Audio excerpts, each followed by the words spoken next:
Hello everyone, welcome to all. स्वागत है आप सबका हमारे इस वीडियो लेक्चर जिसमें हम लोग देखने वाले हैं सी का एक बहुत ही इम्पोर्टेंट क्वेश्चन जो हमारे प्रीवियस गेट के एग्जाम में आया हुआ है। ठीक है, तो इस क्वेश्चन में सीखने के लिए काफ़ी कुछ है। ये गेट का क्वेश्चन है और हम लोग इसे यहाँ सॉल्व करेंगे और जैसा कि हम लोग हमेशा करते हैं एडिटर पे रन करके भी देखें कि आउटपुट क्या आ रहा है। तो अभी तक सी के लिए सी प्रोग्रामिंग में हमने बहुत कुछ पढ़ रखा है, वो सारे कंसेप्ट यहाँ वहाँ ठीक है।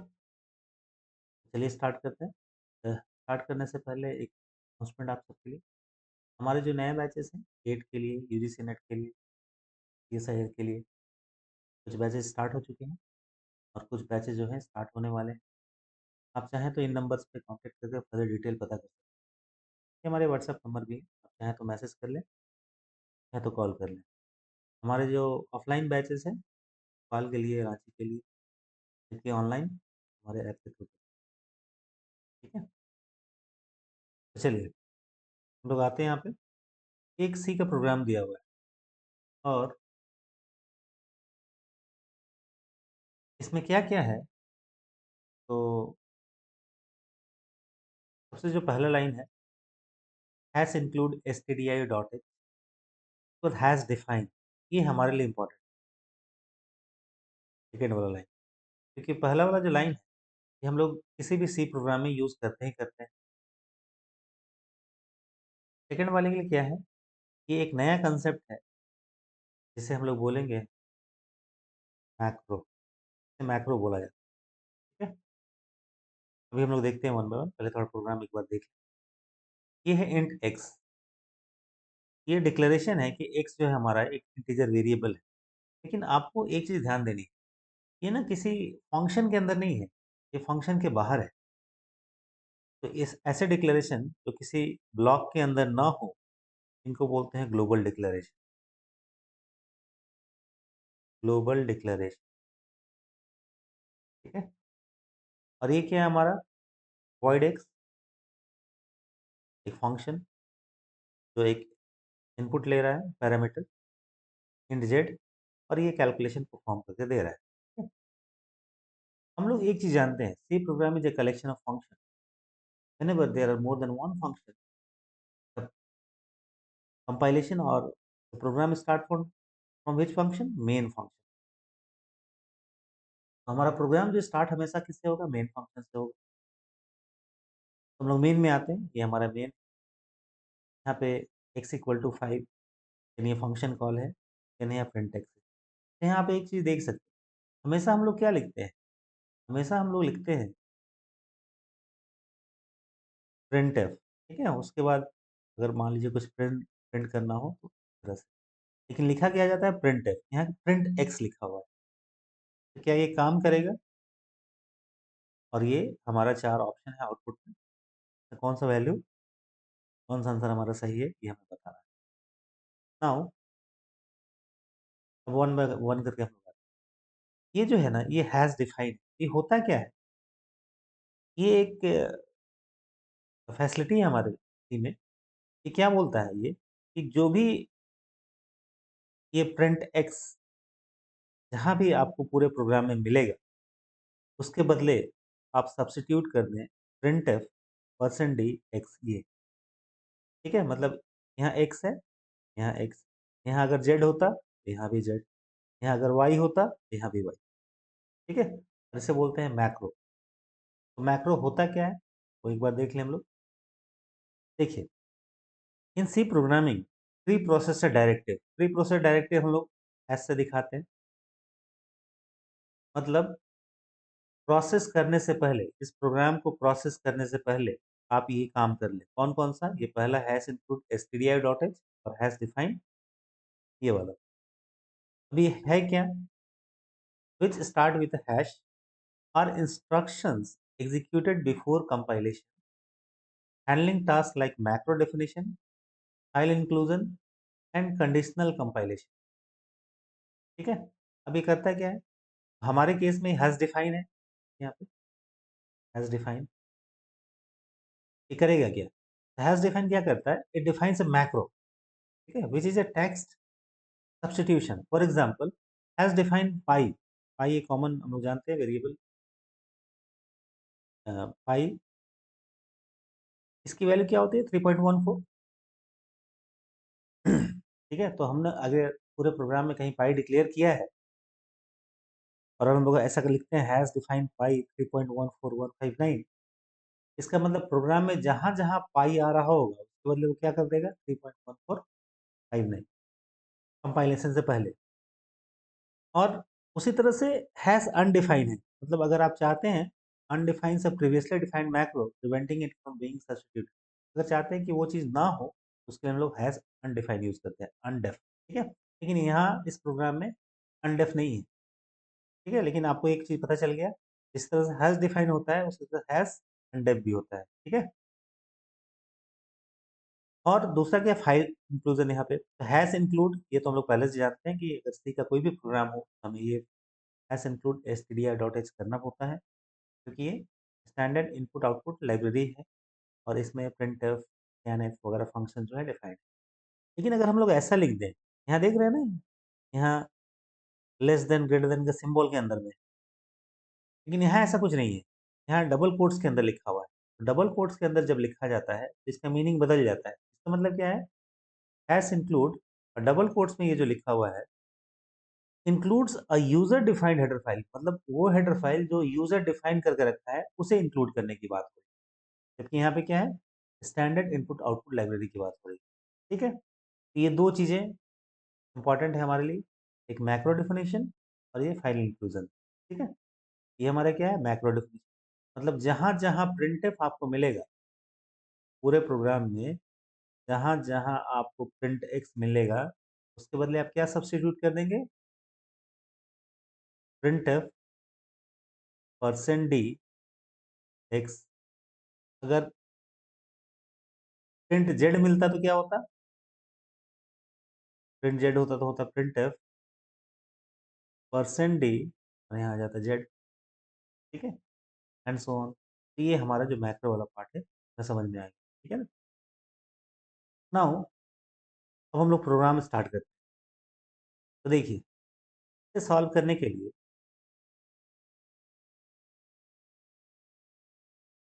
स्पेस बना लें।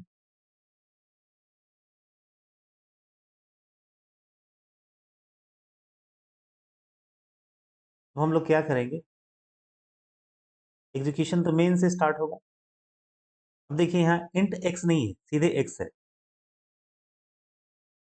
तो क्या एरर आएगा?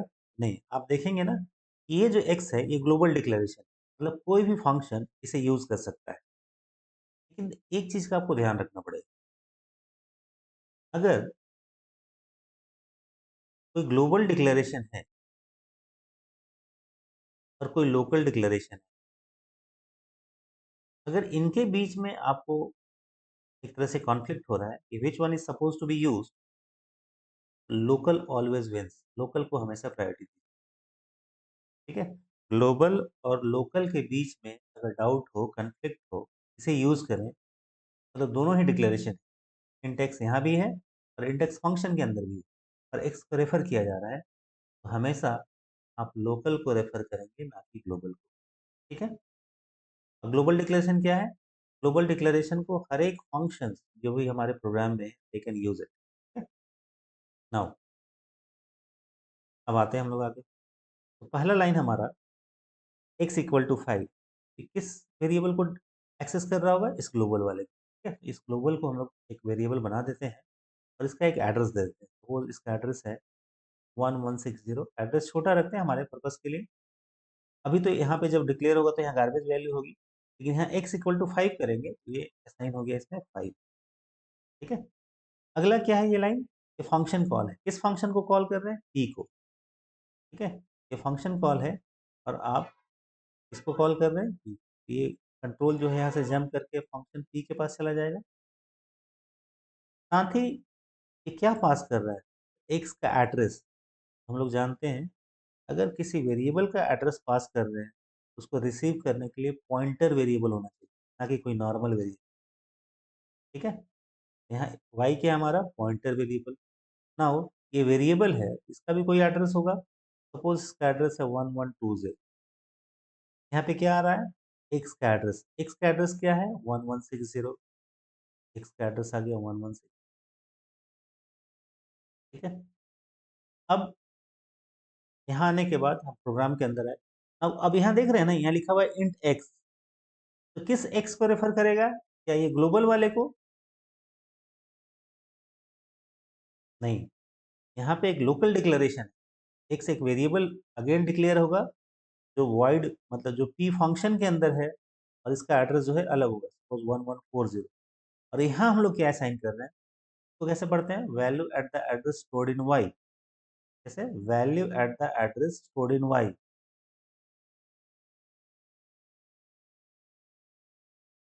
Address stored in Y.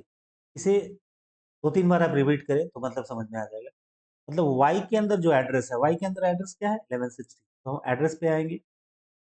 11 value at the address stored in Y. 1160 के अंदर वैल्यू क्या है? 5। ठीक है, इसका वैल्यू आ जाएगा 5। 5 प्लस 2 7। कहाँ साइन हो रहा है? एक्स में। कौन सा एक्स? ये वाला। बोलिए, ये क्लियर है ना? ये लोकल वेरिएबल यूज होगा, लोकल एक्स, ना कि ग्लोबल। तो थोड़ी देर पहले हमने कहा था, if there is a conflict between local and global, local always wins. तो हमारा ये लोकल वेरिएबल, लोकल जो एक्स है, ये यूज होने वाला है। ठीक है। फिर आप देखिए यहाँ फंक्शन क्या कॉल हो गया है? Q x. यहाँ से कंट्रोल जो है ना, क्यू के पास चला आएगा, क्योंकि इस फंक्शन के अंदर फंक्शन कॉल है। और हम लोग फंक्शन वाले चैप्टर में पढ़े हैं कि फंक्शन, किसी फंक्शन को किसी भी फंक्शन के अंदर से कॉल किया जा सकता है, बट डिफाइन नहीं किया जा सकता। ठीक है। ये कंट्रोल यहाँ से कहाँ चला जाएगा? कंट्रोल यहाँ से जंप करके चला जाएगा यहाँ पे। ठीक है, अभी ये लाइन बचा हुआ है, ध्यान रखें। यहाँ क्या है? And Z. आप क्या पास कर रहे हैं? नॉर्मल एक्स की वैल्यू। ठीक है। अब ये एक्स कौन सा यूज होगा? या ग्लोबल वाला या लोकल वाला? लोकल वाला, क्योंकि इसके अंदर एक्स डिफाइन है। अब एक्स में वैल्यू क्या है? 7। ये 7 इसमें पास होगा। ठीक है। नाउ क्योंकि ये क्यू अलग फंक्शन है, जेड यहाँ वेरिएबल डिक्लेयर हुआ है। इसका एड्रेस होगा मान लीजिए 111180। आपको एक चीज ध्यान रखना है, एड्रेसेस हमेशा यूनिक होते हैं। ठीक है ना, तो आप कोई एड्रेस रिपीट नहीं करेंगे। इसमें वैल्यू क्या आ जाएगी? सर, अब यहाँ आए, ये क्या है? Z plus equal to X. तो हम लोग जानते हैं इसका मतलब क्या होता है। अगर आप Z plus equal to X, इसका मतलब है Z equal to Z plus X. ठीक है, तो जेड की वैल्यू कितनी है? 7। 7 प्लस एक्स। क्या इसके अंदर एक्स है? नहीं। ध्यान दीजिएगा, यहाँ कंसेप्ट देखने लायक है। क्या इसके अंदर एक्स है फंक्शन के अंदर? तो क्या एरर आएगा? नहीं। ये अगर यहाँ एक्स नहीं मिला तो ग्लोबल में जाके देखिएगा, ग्लोबल में एक्स है। यस। और ग्लोबल वाला एक्स कौन सा वैल्यू है? ये हमारा ग्लोबल डिक्लेरेशन है ना, ये वाला एक्स। और ये वाला एक्स कौन सा है? लोकल, तो फंक्शन पी के अंदर है। ठीक है। तो ग्लोबल वाला एक्स में वैल्यू क्या है? 5। ये 5 जो है हमारा यूज होगा। अब जेड में शाइन हो गया। जेड में क्या आ गया? 12। ठीक है। और उसके बाद प्रिंट जेड। अब इसका यूज होगा, इस मैक्रो का यूज होगा। प्रिंट जेड का मतलब है, प्रिंट जेड का यहाँ मतलब है, जैसे यहाँ प्रिंट जेड यहाँ इनकाउंटर होगा, इसका मतलब है प्रिंट परसेंट डी और जेड। तो जेड में वैल्यू कितनी है? जेड में वैल्यू है 12। तो पहला जो आउटपुट प्रिंट होगा वो होगा 12। देखिए यहाँ पे एक ही ऑप्शन है जो 12 से स्टार्ट हो रहा है। तो अगर आप एग्जाम में ये क्वेश्चन आएगा तो आप यहीं पे छोड़ देंगे, क्योंकि आंसर जो है यूनिक है, हमारा ए ऑप्शन हो जाएगा। लेकिन क्या हम लोग प्रैक्टिस कर रहे हैं, हम लोग आगे भी देखते हैं, सो दैट हमारे अंडरस्टैंडिंग जो है ज़्यादा क्लियर हो जाए। ठीक है। लेकिन अगर हम एग्जाम में बैठे होते, क्योंकि आंसर यूनिक है, तो पहला 12 है, यहाँ 22 है, 14 है, 7 है, हमारा आंसर आ गया। तो हम आगे मेहनत नहीं करेंगे, हम एग्जाम में समय बचाएंगे। ठीक है। लेकिन यहाँ चलिए हम लोग देखते हैं। क्लियर है यहाँ तक? प्रिंट जेड प्रिंट होने के बाद ये फंक्शन का काम तो पूरा हो गया। फंक्शन अपना काम पूरा करने के बाद वहीं लौट जाता है जहां से कॉल हुआ था। कहाँ लौट जाएगा? यहाँ। ठीक है? ध्यान दीजिएगा यहाँ भी ये सारी चीज़ें हो चुकी हैं। यहाँ जेड में 12 है, एक्स में 5 है, वाई में 1160 है, इधर वाले एक्स में 7। ठीक है? अब यहाँ आते हैं, अगला लाइन, स्टार वाई मतलब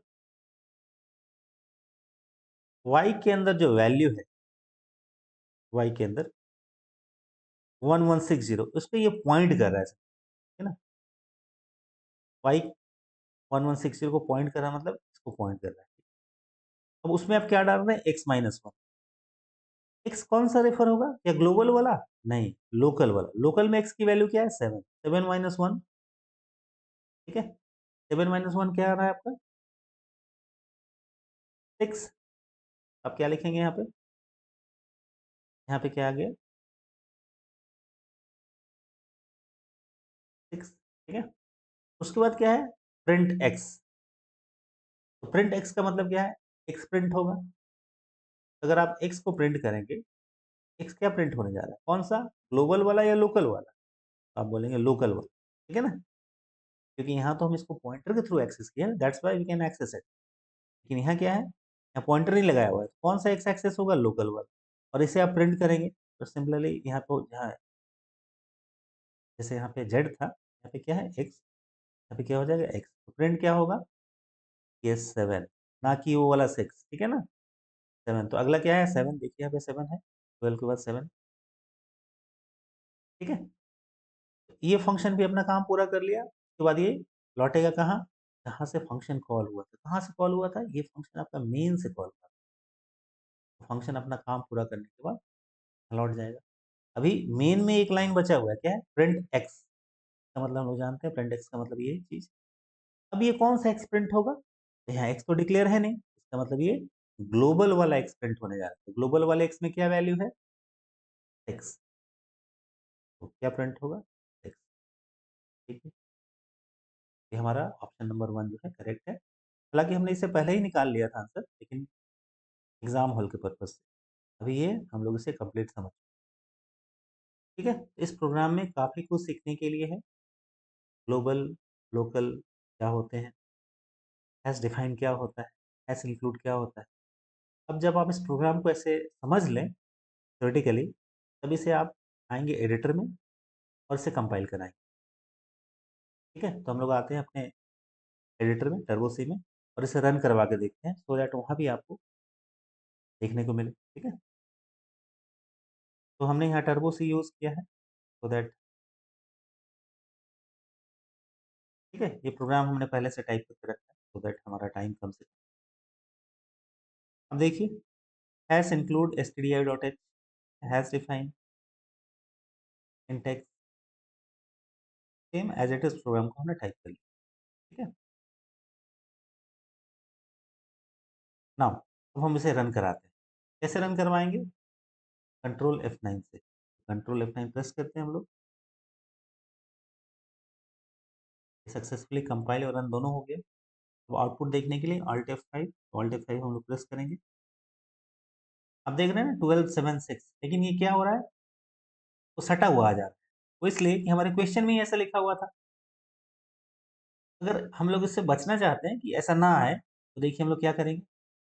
हैश डिफाइन में क्लियर है 1276 इज आवर आंसर, वो सक्सेसफुली आ भी गया, लेकिन हम लोग क्या बोल रहे हैं? वो तो सटा हुआ आ गया था एक दूसरे में, और तीनों अलग अलग चीजें हैं। यहाँ जो प्रिंटफ है, अभी हम लोग क्वेश्चन से हट के आ रहे हैं सीखने के लिए। यहाँ हम लोग क्या करेंगे? यहाँ पे एक टैब लगा दें। ठीक है? या थोड़ा स्पेस भी डाल सकते हैं, आपकी मर्जी। सपोज हम लोग यहाँ टैब लगा रहे हैं, /t, /t मतलब प्रिंट करने के बाद टैब छोड़ो फिर प्रिंट करो।